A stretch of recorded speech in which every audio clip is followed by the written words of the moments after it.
está chegando, mas eu não estou feliz. Eu não me sinto do jeito que eu deveria.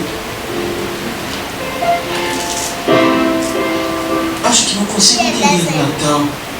Eu gosto de ganhar presentes e de mandar cartão de Natal e de enfeitar a árvore, mas eu não estou feliz me sentindo desse jeito. Por falar nisso, eu sei como você se sente em relação ao espírito de Natal, ficando deprimido e tudo mais. Isso acontece comigo todos os anos. Eu jamais ganho o que realmente quero. Sempre ganho um monte de brinquedos idiotas, só uma bicicleta ou roupas. E o que você quer? Um apartamento. Não quer?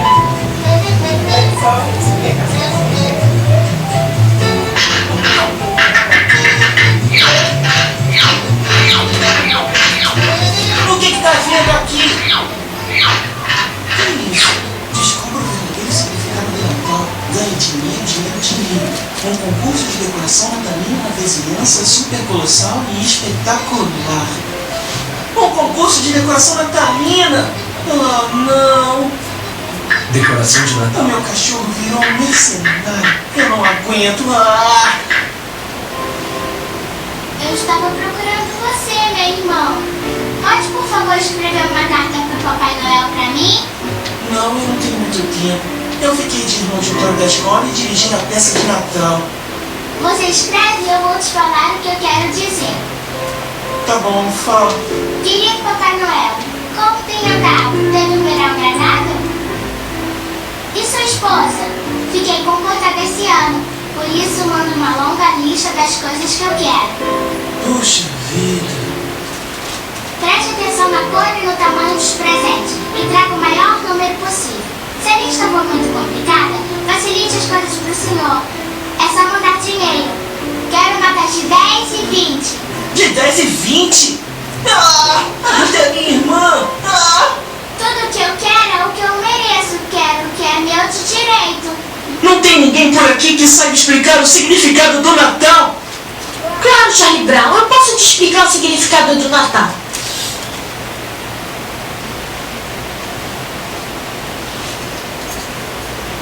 Luzes, por favor.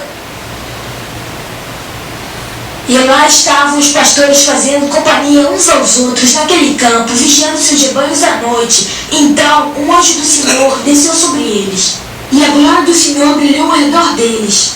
E eles tiveram muito medo, e o anjo disse: nada temam, escutem. Trago notícias alegres que repartirei com toda a gente, pois entre vocês nasceu neste dia, na cidade de Davi, um Salvador, que é Cristo, nosso Senhor. E este será o sinal. Vocês encontrarão um bebê com roupas humildes dentro de uma manjedoura. E de repente, ao redor do monte, surgiu uma multidão de vozes celestiais louvando ao Senhor e dizendo: glória a Deus nas alturas e paz na terra, aos homens de boa vontade. Vocês já esqueceram do aniversário? Que? Já deu mais ou menos para introduzir aí o que a gente quer falar na palestra de hoje, né? Mas quando a gente fala em Natal, a maior parte das vezes já vem tudo isso na cabeça da maioria das pessoas, né? Primeiro de tudo, o que muita gente acredita que é o símbolo, não preciso nem falar, né?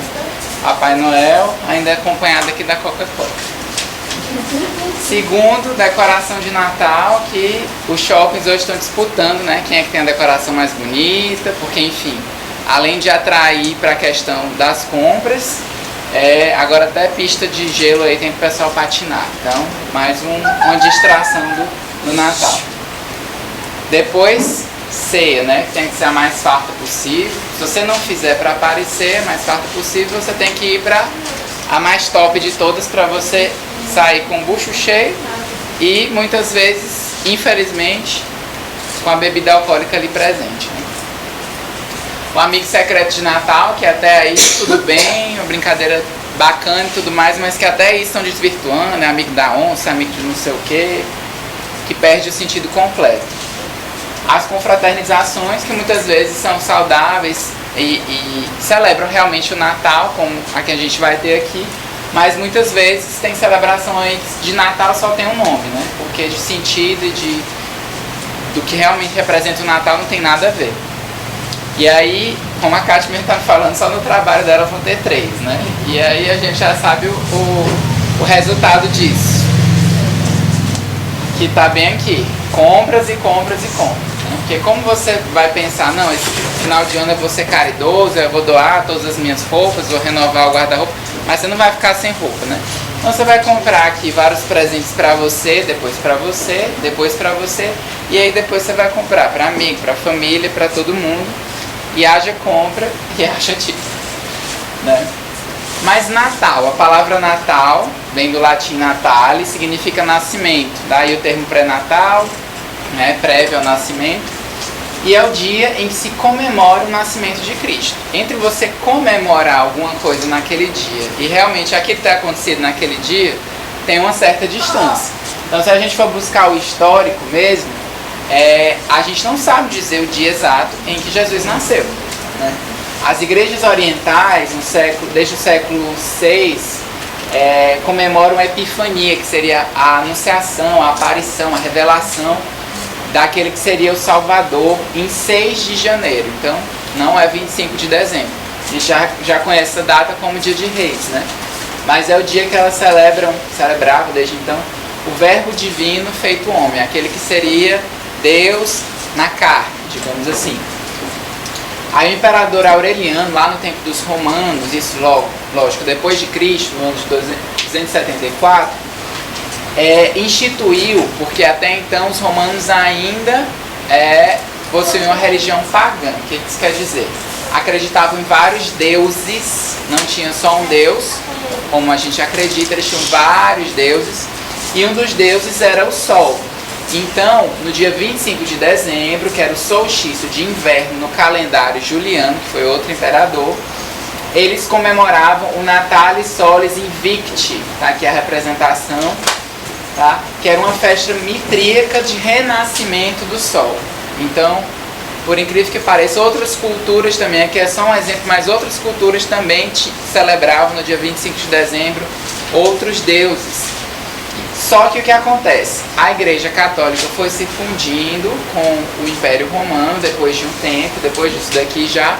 E como essa festa aqui do Natalis Solis Invicti era como se fosse um carnaval da época em que as pessoas se excediam em bebida, em vícios, de todas as formas, a Igreja resolveu transferir essa festa e transformá-la no Natal, que seria comemorar o nascimento de Jesus, Jesus sendo o Sol de Justiça, né? O novo Sol até então, o único Deus, tá? E isso começou a acontecer a partir do ano de 336 depois de Cristo, quer dizer, muito tempo depois da época que presume-se que Jesus viveu, tá? Mas essa data, em algumas culturas, para algumas culturas, Jesus nasceu no dia 1º de janeiro, como já disse, dia 6 de janeiro. Para os asiáticos foi em 25 de março, que foi quando passou um cometa, na verdade, que se assemelha à estrela de Belém. Então eles associaram uma coisa com a outra. Como foi nessa época de março, eles comemoram 25 de março. Outras culturas em 20 de maio. Então a gente vê que 25 de dezembro é apenas uma data, né? E várias simbologias, vários costumes, tradições foram sendo aderidos a essa comemoração do Natal. Inclusive, essa festa aqui de Natalis Solis Invicti, ela durava 12 dias, não era só o único dia de 25 de dezembro. E o Natal também era comemorado durante 12 dias no início, tá? E eles já faziam, desde essa comemoração pagã aqui, trocas de presentes. Então, não só a data, mas esse costume das trocas de presentes também foi adquirido da cultura pagã. Então, para você ver que nem tudo tem uma explicação lógica em relação a Jesus. Não surgiu de Jesus, ninguém tem a certidão de nascimento dele, ninguém tem um registro histórico. Aliás, registro histórico dele de verdade, só tem um, se eu não me engano, de um único historiador que cita ele brevemente. Fora isso, só os evangelhos. Então, muita coisa, na verdade, que a gente vê como tradição e acredita que é algo religioso, vem da cultura pagã, que nem acredita na mesma coisa que a gente, né? E a árvore natalina já é uma contribuição alemã que surgiu no século VIII. Então eles começaram, os pinheiros lá na Europa, essa época, é a única árvore que ainda está verde, que se mantém com aspecto de viva. Então eles começaram a cortar esses pinheiros e enfeitar dentro de casa e tudo mais. E criar esses símbolos de bolas de Natal. Os pisca-pisca vieram muito tempo depois, lógico, com eletricidade, mas aí vai se inventando mais coisas, né? Papai Noel, que eu vou falar um pouco mais depois, o vulgo São Nicolau, nasceu na Turquia no século VI, por exemplo. Os cartões de Natal já foram surgir na Inglaterra mais para época recente, né? Meados do século XIX. Então, como eu falei, a data não é precisa, mas ela tem um significado, e é esse significado que a gente realmente tem que prestar atenção. Para a doutrina espírita, que já foi passado para a gente através da espiritualidade, né, de Humberto de Campos, mais precisamente através da psicografia de Chico Xavier, publicada no livro Crônicas de Além Túmulo, o ano apontado como do nascimento de Jesus foi 749 da Era Romana, né, que seria correspondente ao nosso calendário a 5 antes de Cristo. Então, na verdade, Jesus teria nascido 5 anos antes do que a gente começou a contar. Inclusive, 1º de janeiro é uma das datas, porque, pela lógica, seria isso. Se você começa a contar a partir do nascimento de Jesus, ele teria que ter nascido no 1º dia do calendário, né? Então, é uma das explicações para se comemorar no dia 1º de janeiro para algumas culturas. Mas mais importante do que uma data é a gente entender que a gente tem que fazer como se o Natal fosse todo dia, né? Que essa mensagem perdure por todos os dias do calendário, porque a gente não sabe. Ele pode ter nascido hoje, 4 de dezembro, e a gente só vai comemorar dia 25. Então, por que não celebrar, esperar só para o dia 25 para celebrar a vida, né? Como vocês já devem saber, Jesus ele foi anunciado muito tempo antes. Por quê? O povo judeu, que se considerava desde o Antigo Testamento o povo eleito por Deus, né? E até hoje ainda acham que são, o povo queria povoar o mundo, literalmente. Eles achavam que Jesus, através desses profetas, que Deus iria mandar um Messias, né? Eles ainda estão esperando esse Messias, porque os judeus não acreditam em Jesus como sendo tal Messias, tá? E na época eles não acreditaram, não entenderam essa mensagem do Salvador. Por quê?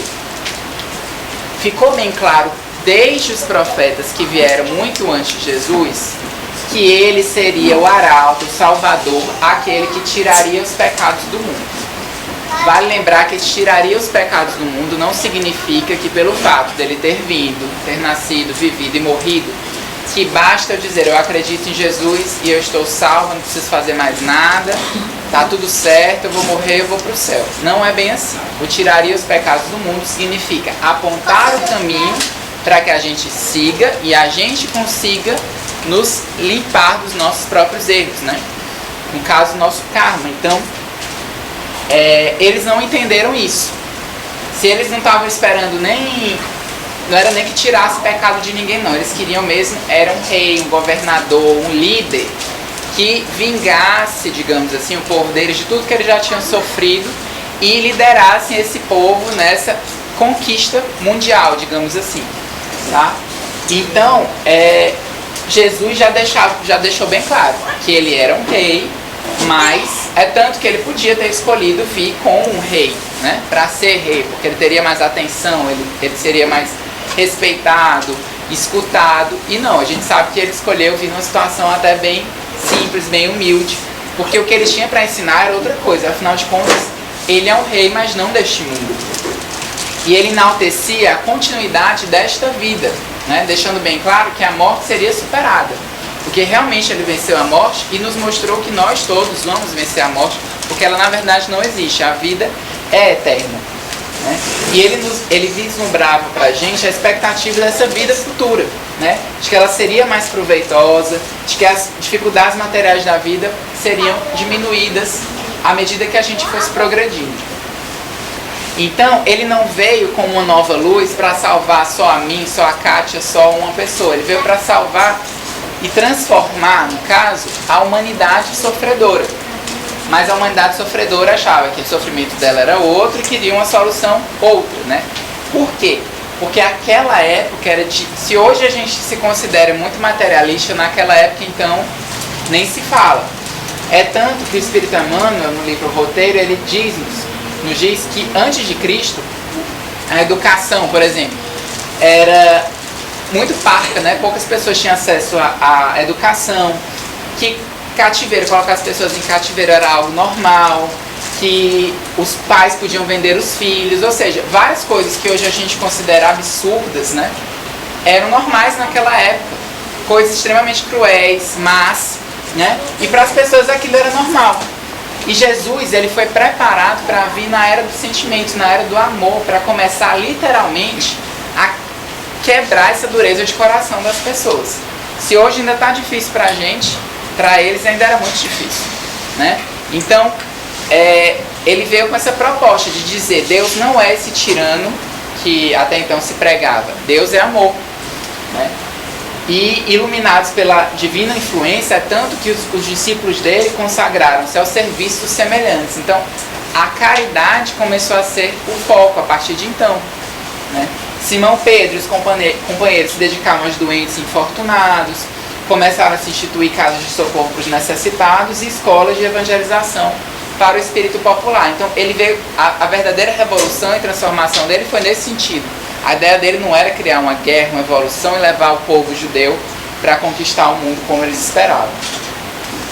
E aí, eu preciso explicar, antes que a gente siga, quem é Jesus. Jesus não é Deus, como muito tempo a gente pensou. Ele é um filho de Deus, como eu sou, a Kátia, a Neuza, a Dona Conceição, todo mundo é filho de Deus. E somos filhos com a mesma capacidade. Ou seja, para ele chegar a ser o Jesus que nós conhecemos, ele passou por toda a trajetória que nós passamos.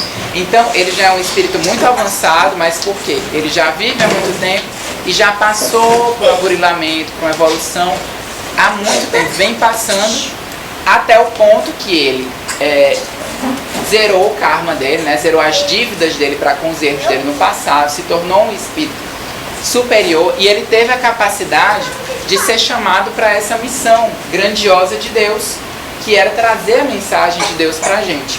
Então, ele pode não ser Deus na carne, mas ele é um enviado de Deus e ele não está inferior por conta disso. É tanto que no livro dos Espíritos, Kardec pergunta aos Espíritos, qual o tipo mais perfeito que Deus tem oferecido ao homem para lhe servir de guia e modelo? Jesus. Por quê? Foi o Espírito mais avançado que já passou aqui pela Terra, e que continua vivo, e que continua nos orientando. Agora eu vou pedir para a Neuza me ajudar aqui nessa parte para explicar como é que foi essa passagem de Jesus aqui para a Terra. Por favor. O que é que você quer que eu explique para a galera? Os espíritos contaram pra gente, quando eu falo pra gente, não só pra mim, viu? Mas contaram pra gente diversos livros que para poder Jesus vir pra cá foi necessário uma preparação de 1000 anos. Ele passou 1000 anos para poder chegar ao nosso reino, digamos assim, para poder estar de corpo e alma aqui na Terra. E aí esse processo foi extremamente demorado por conta dos 1000 anos e também pela questão de, primeiro, encontrar uma mãe que fosse compatível, porque tinha que ser uma mulher que fosse realmente pura, e ela não era da Terra, foi trazida da constelação de Sírius, ou seja, Maria era extraterrestre. E aí tinha que encontrar, ela tinha que ter um material genético que fosse puro, não podia ter karma, não podia ter doença. Então, desde a linhagem de Davi, que foi feita essa espécie de purificação no DNA dos...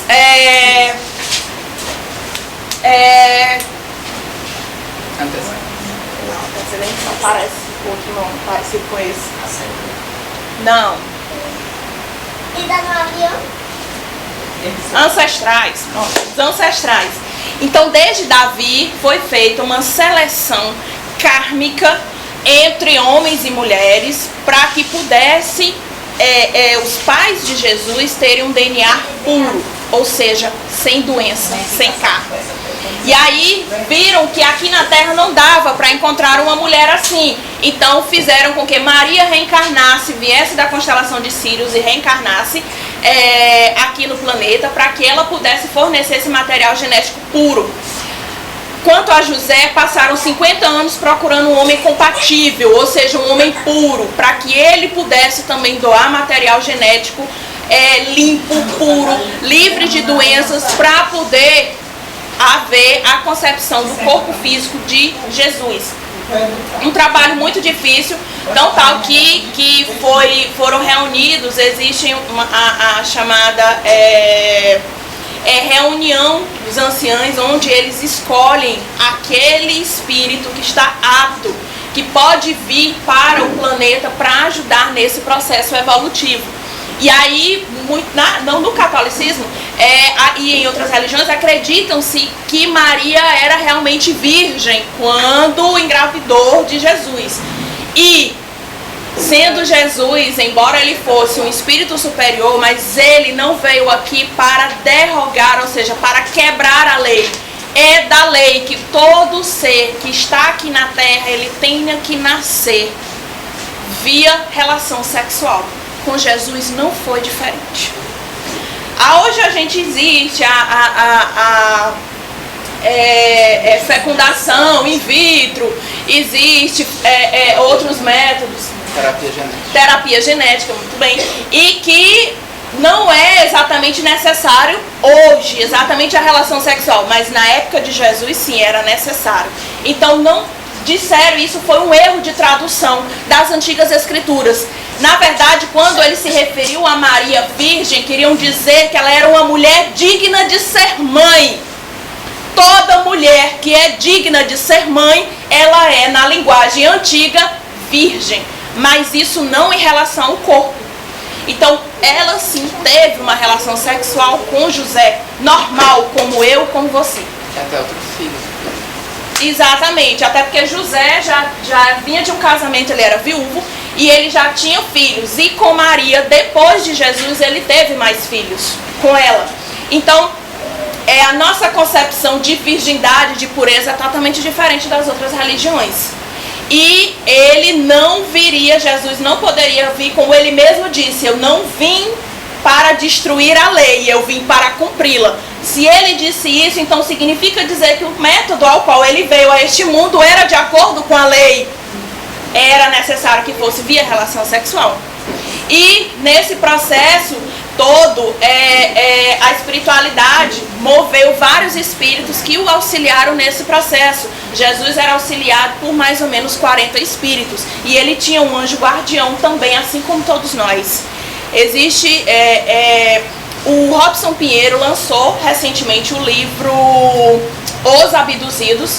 E nesse livro, Ângelo Inácio revela como foi que aconteceu esse processo da vinda de Jesus de uma forma bem mais clara, corroborando, ou seja, entrando em acordo com o que eu já tinha lido, por exemplo, do Albert Darwin, que ele nem é espírita, ele é espiritualista, e ele já tinha falado sobre esses 1000 anos da vinda de Jesus, já tinha falado que foram feitas várias reuniões para escolher no sistema universal um espírito que fosse apto para isso.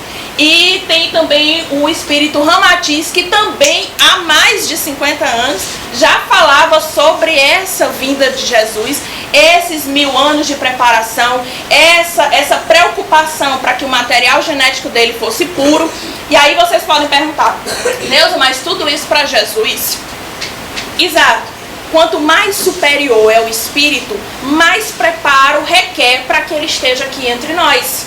Não é fácil você trazer um anjo, como era Jesus, para que ele reencarne aqui num planeta como o nosso. E os espíritos contam mais que uma das maiores dificuldades dele era que quando ele esteve aqui, foram feitos vários boicotes. Conta-se Ramatiz que certa vez Maria comeu carne e ela passou mal quando estava grávida dele.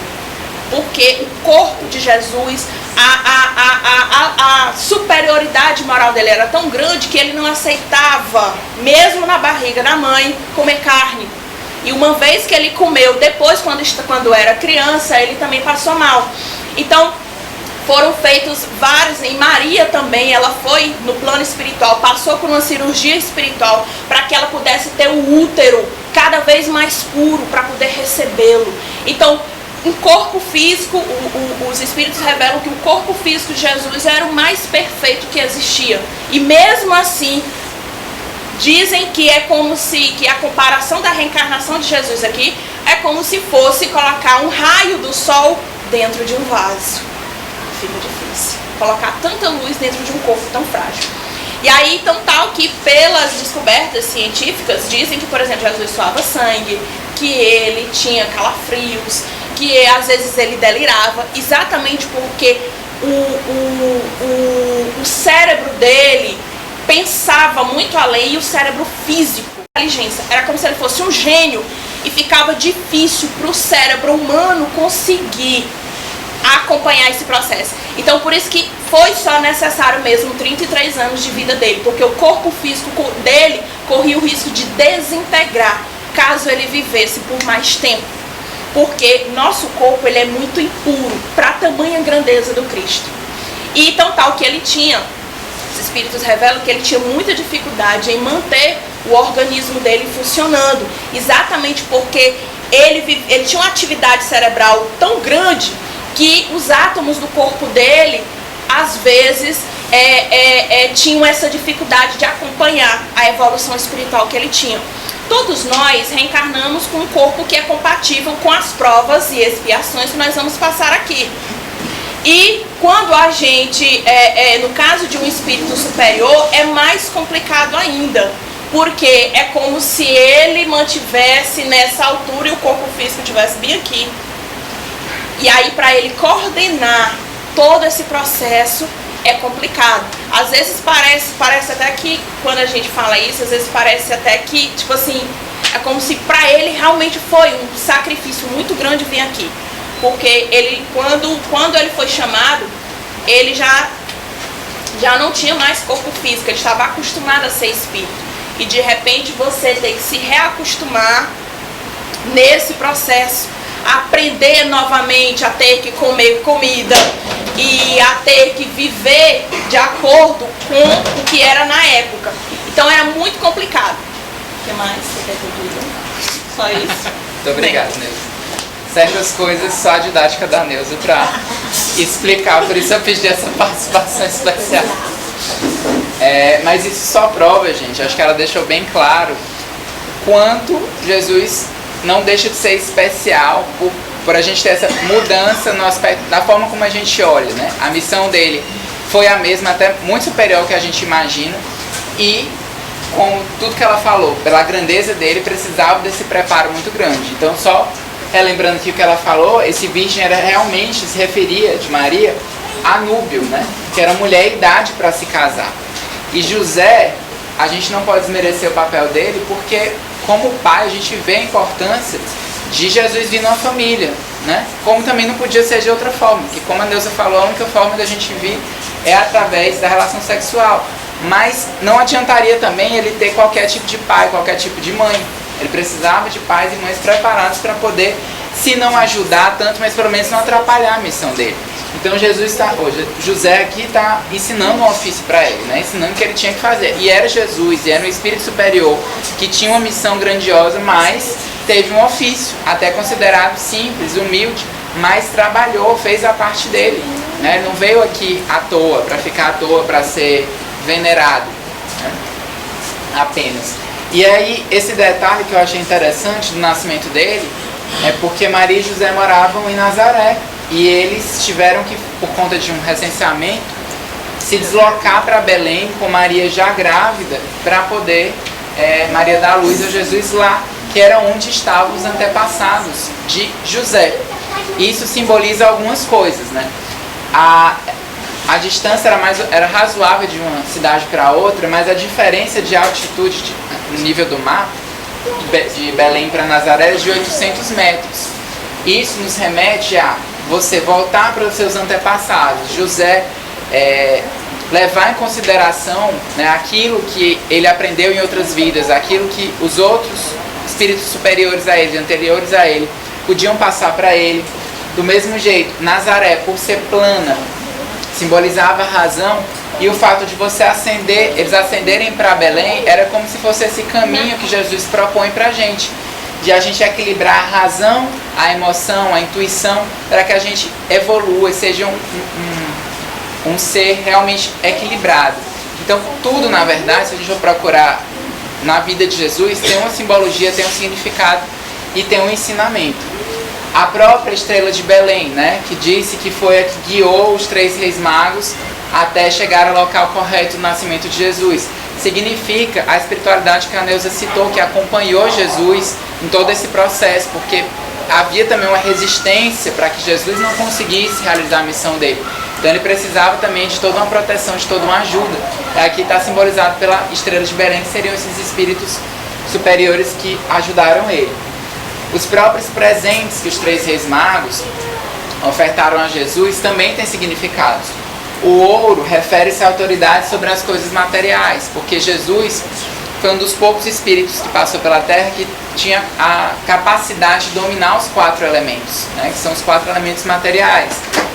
Ao mesmo tempo, o incenso significava a autoridade de Jesus sobre as questões espirituais, né? E mesmo com essa autoridade, ele ainda foi estudar, buscar conhecimento, se aprimorar para se preparar para a missão dele. Ele já tinha essa autoridade, mesmo assim, humildemente foi buscar mais conhecimento. A mirra, que é uma planta de cuja casca sai uma resina aromática. Então, esse aroma dessa resina é de gosto amargo. Apesar do aroma agradável, o gosto é amargo. Isso pode simbolizar, né, como ela era usada como incenso e como remédio, podia simbolizar o poder de Jesus sobre as enfermidades, né, o poder que ele tinha de curar, de ser um remédio, mas ao mesmo tempo a necessidade que ele tinha de dar o seu testemunho através do gosto amargo, porque a gente sabe tudo de ruim que ele passou, então ele também precisava mostrar pra gente que nós temos esse caminho, esse testemunho, mas que a gente pode vencer como aconteceu com ele.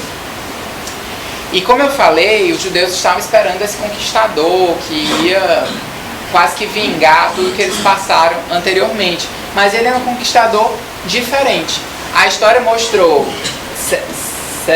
Sesostris, não sei, e o seu carro triunfal, pisando escravos e vencidos, em nome do Egito sábio, Nabucodonosor, arrasando Jerusalém e Nínive, Alexandre, a maneira de privilegiado, que passava esmagando cidades e multidões, Napoleão Bonaparte atacando os povos vizinhos. Então, a maioria desses homens conquistava, e era isso que o povo judeu esperava, né? De pessoas que conquistassem através do punhal, do veneno, da perseguição, da força, usando exércitos e prisões, assassínios e torturas. Mas Jesus não, né? Ele mostrou que perdoando e amando, levantando e curando, ele iria modificar a obra de todos esses que procediam, né, que vieram antes dele, renovando o mundo inteiro. Então ele não mobilizou soldados, né, ele ensinou a um punhado de homens esses valorosos valores, e a luminosa ciência do sacrifício e do amor. Tá? Semeando o quê? Compreensão superior da vida no coração popular. Mas saindo um pouquinho do sentido, para a gente entender as coisas sem sentido no Natal. Muitos de vocês já devem saber, né, a origem do Papai Noel, mas para quem não sabe, a lenda, digamos assim, do Papai Noel surgiu, como eu disse, no século VI, na Turquia, através do bispo São Nicolau, que vivia lá, tá? E que ele começou a dar na data de 6 de dezembro, não era nem no Natal em si, no dia 25, era dia 6, que era aniversário dele, ele resolveu começar a distribuir para as crianças presentes. Tá? Aí a partir disso foi criado, e aí a Coca-Cola começou a bater em cima todo ano, tá? Criando aqui esse arquétipo do Papai Noel, vestido dessa forma, o trenó e as renas e o presente e tudo mais. Que, claro, existe a questão lúdica, né, que a gente também não pode eliminar completamente, porque para as crianças de certa forma é importante para o crescimento, mas naturalmente elas vão aprendendo a verdade sobre as coisas. Porém, a gente não eliminar o Papai Noel não quer dizer que a gente não tem o dever e a obrigação de trazer o Natal com o sentido verdadeiro dele para as crianças também, né? Então, Papai Noel, qual é o outro perigo dele, né? Ele é usado muito pelos comerciantes a fim de incrementar as vendas dos seus produtos no final de cada ano, né? Então, o que é passado nas propagandas? Que o espírito do Natal está relacionado aqui, fartura de mesa, quantidade de brinquedos e outros produtos que o consumidor possa ter em seu lar. Eu achei interessante que eu vi que uma pesquisa foi feita e 40% dos brinquedos que são dados no Natal, 40%, até março já estão quebrados e inutilizados. Então, para vocês verem o valor que realmente essas coisas materiais têm.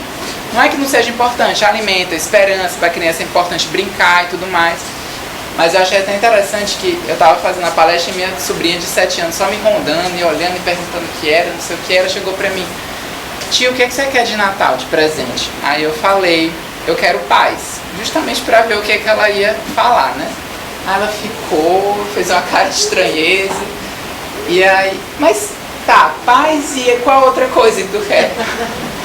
Aí, um objeto. Eu, não, Sofia, eu não quero objeto nenhum. Aí, não, mas o que tu quer além de paz? Eu, amor. Ela sabia que tu ia dizer isso. Mas é porque realmente é o que passa e é o que a gente cresce aprendendo, né? Que tem o teu presente do aniversário, o do Dia das Crianças e o do Natal.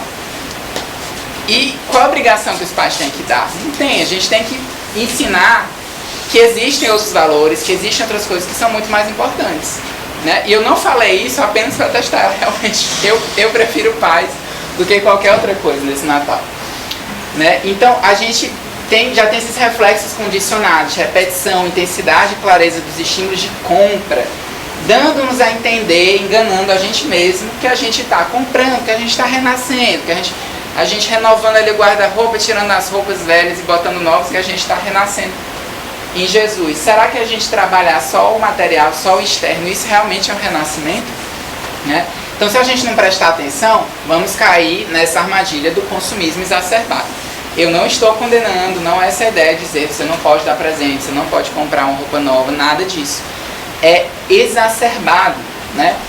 Até porque se a gente for parar, e eu li outra reflexão muito interessante, a gente não se engana só dessa forma, a gente se engana, que eu vou já falar da questão da angústia que muita gente sente, mas as pessoas vão tentar sanar essa angústia das diversas formas, ficando embriagado no Natal, comprando demais, são várias outras coisas que a gente nem percebe que faz para preencher esse vazio que a gente não conseguiu completar o ano todo, e aí chega no final do ano, tem gente que sente isso com um peso absurdo, e muita gente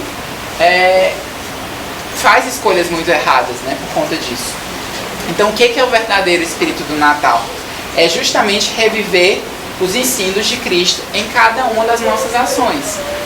E como a gente fala aqui, quase que em toda palestra, sobre algo chamado reforma íntima, que é o mais importante, né, para o Espiritismo é isso, é a sua conduta, porque a sua crença é importante, mas se a sua conduta não for de acordo com a sua crença, não vai adiantar muita coisa para a sua evolução.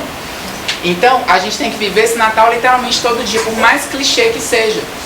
Porque é a boa nova trazida pelo Mestre Jesus. E a gente não lê o Evangelho só no Natal, e a gente não deve praticar só no Natal.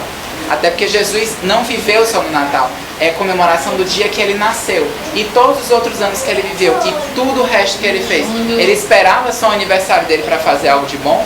A gente sabe que não. Então a gente não pode esperar também para se mudar só na época do Natal. Porque o que acontece muitas vezes é isso. A gente só lembra que as pessoas passam fome, que as pessoas passam sede, que as pessoas não têm o que vestir, que as pessoas estão doentes, que as pessoas estão presas nessa época. Não é que não seja válido. Ah, não. Então, eu não vou praticar caridade no Natal porque eu vou estar sendo hipócrita. Não tem nada a ver com isso. Mas que se acende no Natal essa chama, mantenha ela acesa pelo resto do ano até chegar outro Natal e assim sucessivamente. Tá? Por quê? A perfeição moral, ela existe, a distinção entre o espírito e a matéria. A riqueza que a gente possui, material, ela existe para auxiliar o homem no nosso aperfeiçoamento espiritual. Então, vivamos as coisas materiais, mas sem esquecer disso daqui. Utilizando o que a gente tem de material também para o nosso aperfeiçoamento espiritual. Porque se a gente der muito valor para essa riqueza, a gente vai obscurecer, né, a nossa iluminação interior. Então, a gente tem que saber utilizar o que a gente tem, né? Possuir o que a gente tem e não ser possuído por aquilo que a gente tem. Eu achei essa história bem interessante sobre uma véspera de Natal, contada pelo irmão X através de Chico Xavier, que ele fala desse senhor Emiliano, que ele perdeu o filho dele na época de Natal. Esse é um dos motivos que muita gente acaba tendo para ficar mais angustiado ainda na época de Natal. Infelizmente a gente não escolhe quando é que as pessoas que a gente ama vão desencarnar. É fato, algumas pessoas têm esse drama de passar por isso na época de Natal, mas também tem gente que também sente essa angústia independente disso. E ele sentia mais por conta disso. Todo Natal, logicamente, ele acabava lembrando do desencarne do filho dele. E aí, para preencher esse vazio, ele buscou o catolicismo. Aí começou a frequentar, não deu muito certo, foi pro protestantismo. Não se encontrou, foi parar na doutrina espírita. Aí ele, aqui eu acho que eu vou ficar, tudo isso é muito, muito, muito bonito, muito legal. Mas ele começou esperando a mudança dos outros, né? Que é o que a maioria da gente faz. Reforma íntima, ótimo. A Neuza pratica, eu continuo sendo quem eu sou. E se ele não praticou nele, é claro que nada ia mudar. Nada ia consolar, nada ia... ia ser muito superficial essa vivência do espiritismo dele. E como ele não viveu, não conseguiu viver essa reforma íntima, não se esforçou também, chegou um Natal, uma véspera de Natal, ele resolveu tirar a vida dele. Foi quando apareceu um espírito, ele começou a escutar o espírito falando para ele: Emiliano, há quanto tempo eu buscava encontrar-te, mas sempre me chamavas através dos outros, sem jamais me procurar em ti mesmo. Dá-me tua dor, reclina a cabeça cansada sobre o meu coração. Muitas vezes o meu poder opera na fraqueza humana. Raramente meus discípulos gozam o encontro divino fora das câmaras do sofrimento. Quase sempre é necessário que percam tudo a fim de me achar em si mesmos. Emiliano estava inebriado e a voz continuou: volta ao esforço diário e não esqueças que estarei com os meus discípulos sinceros até o fim dos séculos. Ajuda-me, compreendendo a grandeza do seu objetivo e entendendo a fragilidade dos teus irmãos. Então, como que a gente não vai sentir um vazio se a gente não se preencheu de caridade, de reforma, de mudança, se a gente não consegue enxergar ao nosso redor? É muito triste perder um filho? Mas esse é só um exemplo das várias coisas que podem acontecer com a gente no Natal, fora do Natal, que a gente utiliza de desculpa para não mudar. É muito triste, é verdade, mas ele continua tendo vários irmãos. Se ele perdeu o filho, mas ele continua tendo vários irmãos. A vida dele seguia e ele não tinha o direito de tirá-la se ele tinha tanto a fazer.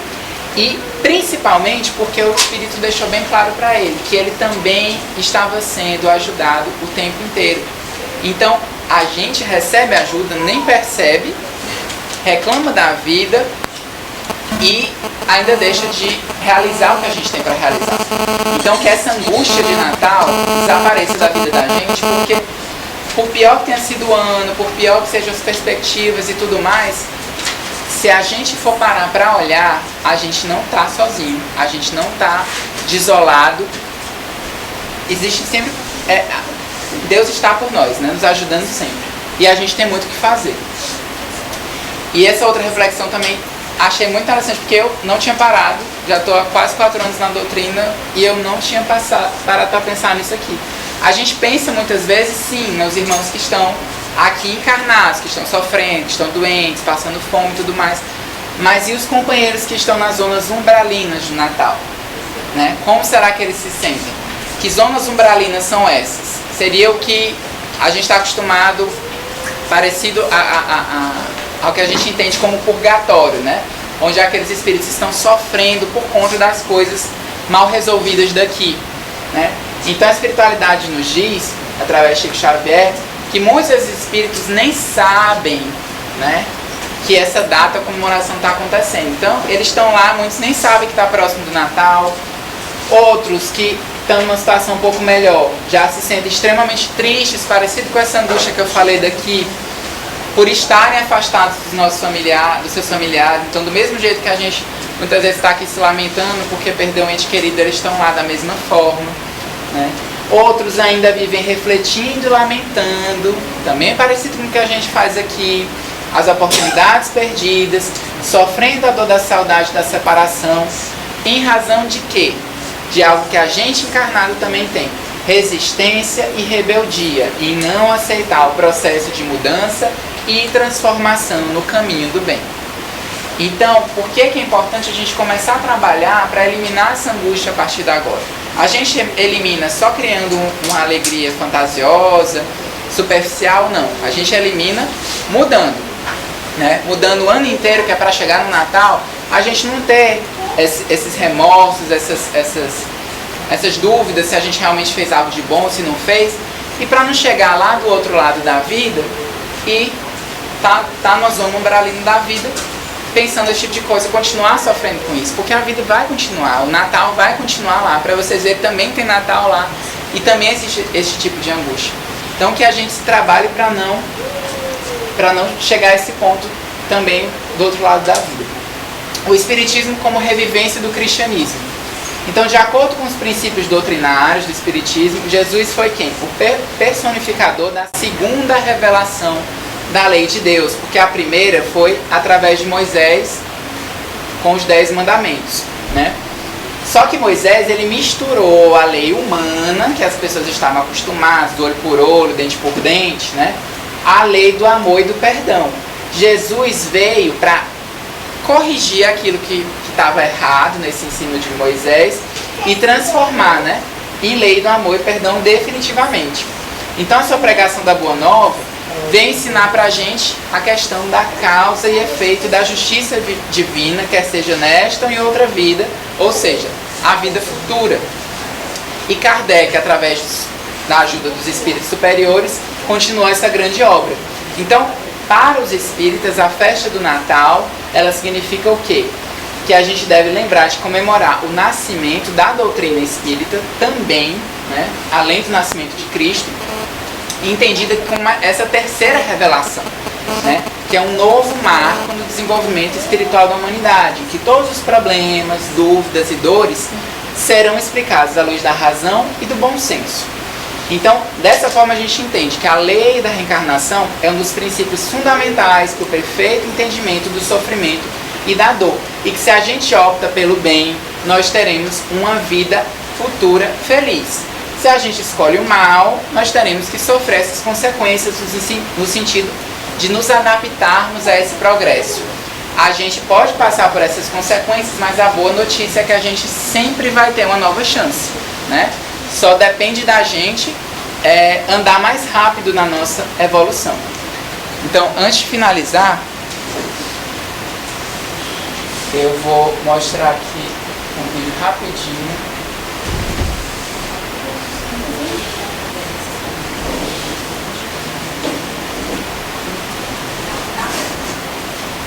Oi? Sabe quem vai faltar na festa de Natal? O aniversariante do dia, como na noite do seu nascimento, ninguém lhe abriu as portas e Jesus não tem onde repousar. Não há espaço para ele nas casas dos hipócritas de ceias fartas e corações vazios. No teatro do Natal, entre papais noéis, pinheiros reluzentes, embrulhos de presentes, Cristo passa despercebido como se o bom velhinho fosse fato e o bom Deus é que fosse lenda. Eu não acredito no Natal consumo, o Natal das gentilezas fugazes, do altruísmo anual. Natal são as boas novas eternas de um Deus que se fez servo, do Verbo que se fez carne, do profeta que revolucionou o mundo pela paz e pelo amor. E é por amor a esse Deus menino que os cristãos genuínos celebram o verdadeiro Natal. Nasceu hoje o Salvador, que é Cristo Senhor. Glória a Deus nas alturas e paz na terra aos homens de boa vontade.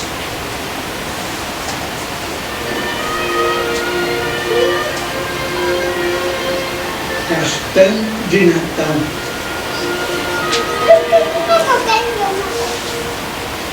ao clarão do Natal, que em ti acorda a música da esperança. Escuta a voz de alguém que te busca o ninho da própria alma. Alguém que te acende a estrela da generosidade nos olhos e te adoça o sentimento, qual se trouxesses uma harpa de ternura escondida no peito. Sim, é Jesus, o amigo fiel que volta. Ainda que não quisesses, lembrar-lhe-ias hoje os dons inefáveis, ao recordares as canções maternas que te embalaram o berço, o carinho de teu pai ao recolher-te nos braços enternecidos, a paciência dos mestres que te guiaram na escola e o amor puro de velhas afeições que te parecem distantes. Contemplas a rua onde luminárias e cânticos lhe reverenciam a glória. Entretanto, vergas-te ao peso das lágrimas que te desafogam o coração. É que ele te fala no íntimo, rogando perdão para os que erram, socorro aos que sofrem, agasalho aos que tremem na vastidão da noite, consolação aos que gemem desanimados e luz para os que jazem nas trevas. Não hesites, ouve-lhe a petição e faze algo. Sorri de novo para os que te ofenderam, abençoa os que te... Divide o farnel com os irmãos em necessidade, entrega um minuto de reconforto ao doente, oferece uma fatia de bolo aos que oram sozinhos sob ruínas e pontes abandonadas, estende um lençol macio aos que esperam a morte sem aconchego do lar, cede pequenina parte de tua bolsa no auxílio às mães fatigadas que se afligem ao pé dos filhinhos que enlanguecem de fome ou improvisa a felicidade de uma criança esquecida. Não importa se diga que cultivas a bondade somente hoje, quando o Natal te deslumbra. Comecemos a viver com Jesus, ainda que seja por algumas horas, de quando em quando, e aprenderemos pouco a pouco a estar com Ele em todos os instantes, tanto quanto Ele permanece conosco, tornando diariamente ao nosso convívio e sustentando-nos para sempre.